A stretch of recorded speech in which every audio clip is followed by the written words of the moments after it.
what's ever left, what's ever just deaf. Keep going, I can see the sun rising, but I can see the blinds as they open. Just let it in, the rays just blaze the room and just bloom like hibiscus. You could hear the tide as it comes back in.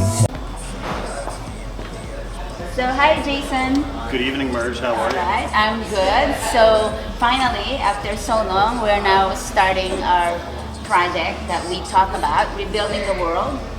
Been a long time coming. It is, and I think it's so important that we go ahead and start it. Rebuilding the world, because I think, in my view, the world is in chaos, in disarray, and it's falling apart. And I think the very first thing that we can do is to talk about it.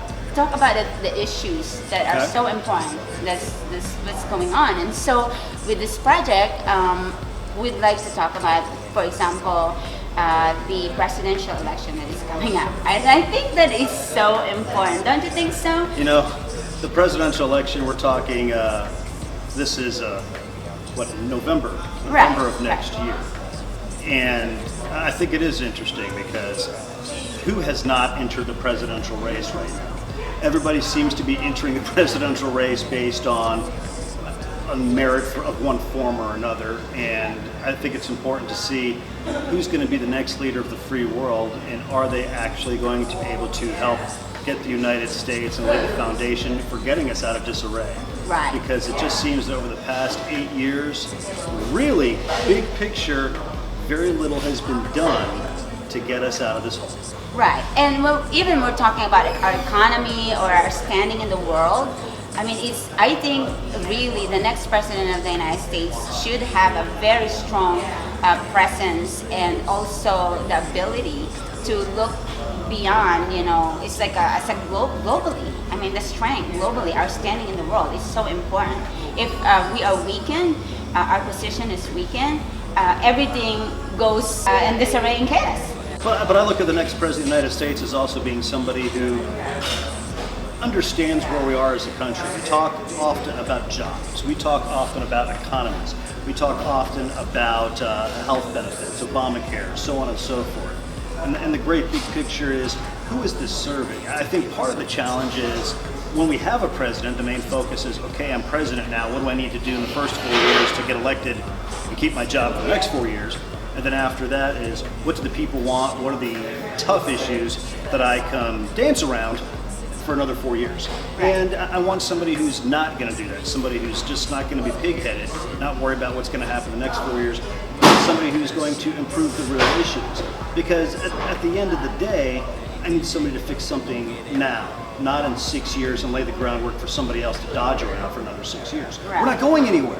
Right, and and the really sad thing is they serve for the first 4 years, or at the end of their term.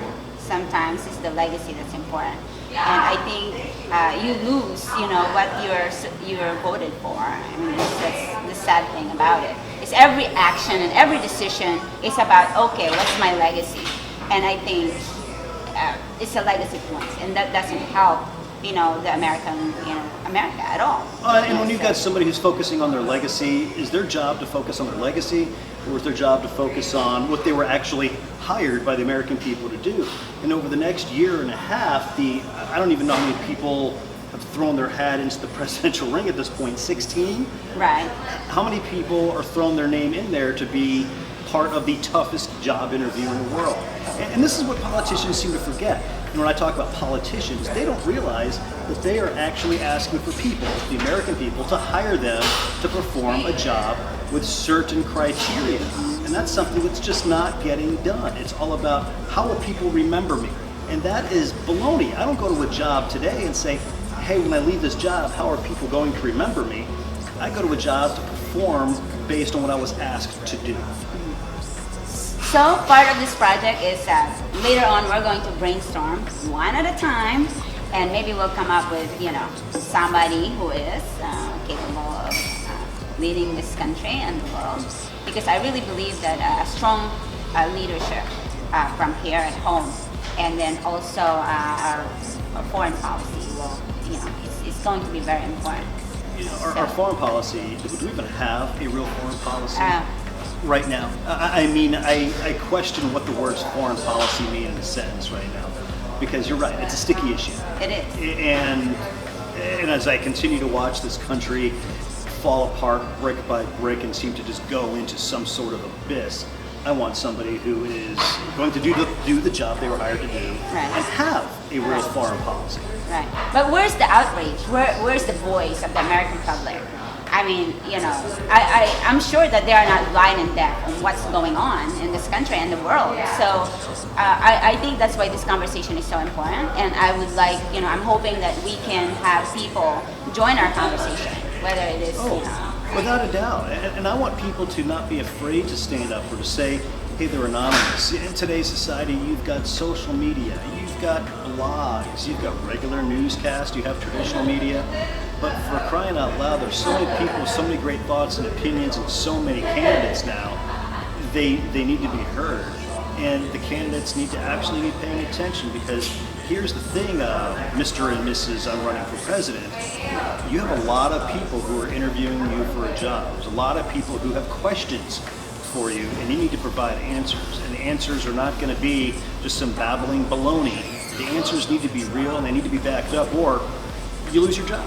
Right, exactly. So in the following weeks and months, hopefully we are going to tackle this one at a time, and with people participating, whether it is on social media through Twitter or and other platform. Hopefully we can invite them, and so they can join this conversation that I think is very, very important.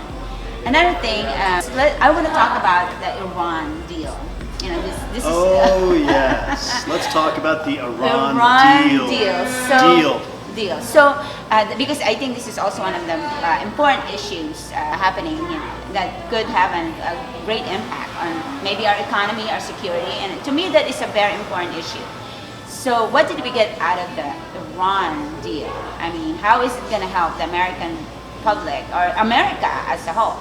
I look at the word deal. And here's where I get confused. If you go back to the Roosevelt days, you talk about the New Deal, and there's people getting jobs, fueling the American economy. Basically, a deal is a benefit to both sides. I look at the Iran deal, and I'm really trying to figure out where the real benefit. You don't like the word deal, right? No, I don't like the word deal. Okay, so what would be the appropriate term when we are dealing with Iran? I mean, any way you put a spin on it, it's not the Iran deal. It's the Iran sanction. Negotiation, or I don't even know if it's you want already to call done? it negotiation. Here's what it is: a bunch of people putting Iran into a corner and saying, "Hey, this is the way it's going to be." Now, let me say this: what's going on in Iran, as far as having a collection of items to build a nuclear weapon, I don't think that's correct whatsoever. But I don't think it's right to refer to as to what's going on as a deal with Iran. Here's what it is. It's a negotiation. It is a sanction, if you will, or you could call it a smokescreen that, hey, we have a deal with Iran, but what's really going on behind closed doors? Behind closed door, you're right. So what happened is we are, with the exchanges, for example, in the import and export. Mm-hmm. So how fair is that? We didn't get nothing out of it. Well, that's what I say. When we look back on it, and I listened to President Obama last night talking about how beneficial this deal was. And this is where I look back on a deal. If I strike a deal with somebody in the world of business, if I struck a deal with you, you get something, I get something. Mm-hmm. We didn't get anything. Oh, we could sell out like of this. Something like the planes, or and they could sell a lot of products. Sure, but big picture, what does that do? It helps the Europeans because this, eventually they're going to dump cheap oil, and prices of oil will go down for the Europeans. But it will destroy for us. Our fracking and everything else we're doing for our oil production goes done. I mean, we won't get anything. And again, this is where I sit confused, and I say, if I'm striking a deal, I'm looking for gratification sometime in the near future, not something that could possibly happen in the future. I just don't see it. And maybe I'm just hinging on the word deal. And really don't understand why even they're the big supporter of terrorists organizations, and they're not being called out. Why is it that we're so timid and we're just so timid and we don't call out? We don't call out Putin. We don't call out Bashar al-Assad, and then also Iran. And so what's going on here? I mean, I really don't understand. Well, the United States doesn't seem to like to call anybody out. Now, we'll say during a presidential election year, those running for office will call out the current leader as not having a strong stance against ISIS, Iran, Iraq, What's Russia. Why? But the answer is why. And to answer that question, I do not know. And it drives me nuts because it's not like this is a secret. It's not like people don't understand what's going on or have some kind of grasp of what's going on, because that's what the media is giving us. Right. And I wouldn't even say that it's necessarily a one-sided media. But the challenge is, why isn't somebody saying, hey, you did this, you are to blame? Yeah, and just like what I've been saying, where is the voice of the American public? Where is this the people like you and me who's got like bold and courageous and want to take the risk and have our ideas out there? And a lot of us are hiding behind Twitter, and I hate to say it, I love Twitter, I love social media, but stand up and actually be heard, as opposed to being read. Be heard, be read together. Do it all at the same time. I want to see and hear people actually legitimately writing their congressman, writing to the president, doing something watching the on debate social media, and watching the debate, being involved, and for crying out loud, cast a vote. Cast the vote. Hello, over there, London. Really? I mean, it's really not a joke. I mean, I think there's an opportunity, with the advances in technology, with the social media. I think it's I put it as like our responsibility, because who else is going to start these things? It has to start someplace. Yes. And everything, and that's the great thing about any innovation you've had, whether it be in politics or in industry, is that you have to start somewhere. Yes. And I think instead of starting tomorrow, now is the time to take a really good look at where we are. Take a step back. Look at ourselves either in the mirror or from a high overview and say, things are crumpling all around us, and it's not just domestically, it's internationally. Right. In picking those that we can start to make a difference in a big way. Have a voice, have an opinion, have a coherent thought. Well, how do we start that actually? I mean, I think this idea that what we're doing through conversation is one step. But what other things that we can do so that I think we can entice the community? Because I know that there are people who are like you and me, and that can make a difference out there, and maybe we can bring them into the conversation, and not just to absorb what the media is feeding them, and actually they're going to be more responsible, more educated and informed citizenry. Especially we have the election coming, that is very informed. So I don't really know. The only thing I know is you and me is through communication and having the courage to speak our minds and to challenge what's happening. That's to me, it's not, it doesn't help our country, doesn't help our the American communities. And I think it's so important that we're trying, and this is what I think the thing that we can do. And Merge, I think you hit the nail right on the head, is that we are trying, we are putting our step forward, and some people will say, oh, it's an effort that is just going to fail. Well, the effort that might fail is a lot better than not having the effort whatsoever. Trying at all. And if it's about having a voice, and again, like I said, a lot hide behind social media. I think social media is a great way to communicate a message, but don't hide behind it. So what you're trying to say behind is they're not using it as You'll see a lot of, hashtag, I'm just going to, if you were referring to maybe when the President of the United States finally got on Twitter. Right. Are people really commenting about important issues, or are those comments really about, hey, met with Beyonce and Jay-Z again last night, Or they went to a concert and this is so huge deal for them. Right. It's okay to do that, but there are other things that they can, talk about. Yeah, I want to hear about the success specifically of the Iran deal, or the success specifically of visiting an empty prison block, or that's another recent issue, or the success specifically of how the Affordable Care Act, President Obama, is going to really long-term, big picture benefit the American people. And when you look at something like that, and there's a legacy to be had there, I can sit here all day long and say people are being forced to have health care, but that's just my opinion. Right. I want to hear other people come in here and say, hey, it's benefited me, it hasn't benefited me, but not just tell me that it has or hasn't worked. I want to hear why, and then what I want to hear is what you want. Right. And what we do very well as a society is complain, but very seldom do we say, hey, I have a solution.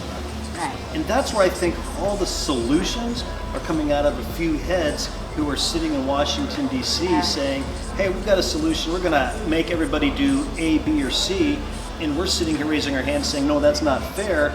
But my question then is, did we offer an alternative? And that's where these kinds of conversations, Merch, are going to make the most sense, where we can actually offer solutions, offer criticisms in an open forum, and at the end of the day, even if it's animated, it is animated, and there's not a formal format, or we just go in and have the conversation, and we go back and forth. Completely unscripted, and I love that. Yeah. Completely unscripted, and I think that's the important thing, because you just don't know what's going to happen. Right, I know. Okay, well, for example, I want to go back because you still mentioned the Iran deal. So for us, I don't even know how we can move forward. There are Americans still imprisoned in Iran. And so there's nobody talking about that, and they are American lives. One of them is an American hero, and it really irritates me. It's really frustrating that we can move forward and they're not part of the conversation. They say, oh, we're working on it, we're doing something behind the scenes. I really don't believe it. I mean, how can we actually deal with Iran without putting that in the conversation with the American lives? This really bothers me. It's really... It's so disturbing. So here's the challenge, and you're talking about a country about Iran, and the question is, how do we go ahead and deal with somebody or something? And this is a difficult situation because, yes, you have Americans that are there. We know that Americans are there. We know that they are hostages, but you have to send a very loud message. And I'm not talking about a sanction. I'm not talking about a bunch of folks in suits. I'm talking about something that probably involves an explosion. And that some people could say, oh, wait, you're condoning war. What I'm condoning is a very powerful and loud message. Yeah. Because I don't think anybody will forget the first Gulf War and those scenes coming out of Baghdad of explosions and tracers flying through the sky. Right. And it showed me at the time, as somebody who was much younger, going, holy crap. We mean business, and look what we just did. I had no idea the kind of firepower that we had as a nation. Right. And I think something like that needs to be done to show these people, hey, cutting you off isn't the solution. Yeah. Cutting you out is. Yeah, and they really have to be very serious of calling Iran, because they are the biggest supporter of terrorism, in so many countries. And it seems like, I don't see very many the American public really saying something about it. We have to have that voice. Hey, recognize that they are, Because I don't think the American public really is being informed about what really is going on there. You'll hear about hostages in Iran or Iraq or somewhere in the Middle East. Yeah. And if we go way back to the days of Jimmy Carter trying to get some folks out of Iran, and that was back in the late 70s, early 80s, and the mission not being successful, that was big news back then. And then when hostages were finally released, that was big news. I remember seeing that. You see a lot on of people television. getting, Right. Where is that right now? What's going on? Why I is it? think it has just gotten lost. We have focused our attention on things that are important, but not as important. Right. We're talking about oil prices. Right.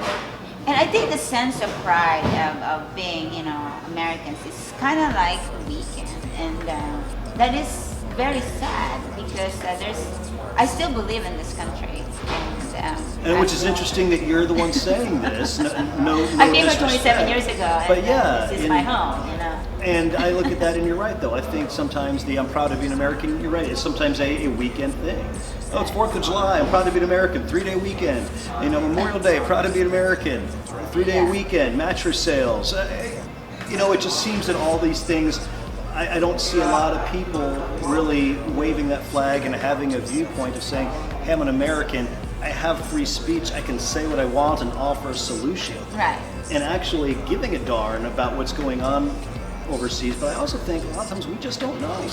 But our And news I is don't so know. much I more. don't even understand why. We have the advances in technology. Everybody's got a cell phone. Everybody's got, that account on Twitter and Facebook. I mean, it's the best tool to learn. Right now we have the opportunity, but it seems like it's gone. It's lost. And, We have to be passionate about wanting to learn that, though. right. Right But now, where is that more. going to come from? One day I smoked some Pacalola with a Muslim. Changed my whole life. Ain't that something? This is what he said to me. This is what he said to me. Doesn't matter race or religion. God gon' judge us on the way that we livin'. He insisted that Americans have got it twisted. Entertainment so you don't think, just listen. Ha, we bowing down, working every day. We slaves, what do you say? We stop GMO? Whatever the path, I take whatever left, whatever just death. Keep going, I can see the sun rising, but I can see the blinds as they open. Just let it in, the rays just blaze the room and just bloom like hibiscus. You could hear the tide as it comes back in.